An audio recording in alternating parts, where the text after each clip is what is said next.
மானம் குறையும் இன்னு மாசு படியும் இன்னு வீணா கதை முடிஞ்சு போச்சு. ஈசான மூலையில லேசான பள்ளி சத்தம் மாமன் பேர சொல்லி பேசுது.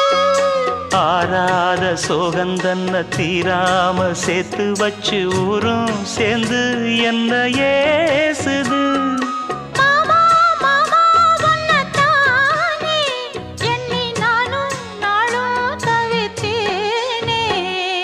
கூண்டுக்குள்ள என்ன வச்சு கூடி நின்ன ஊற விட்டு கூண்டுக்குள்ள போனதென்ன கோலக்கிளியே.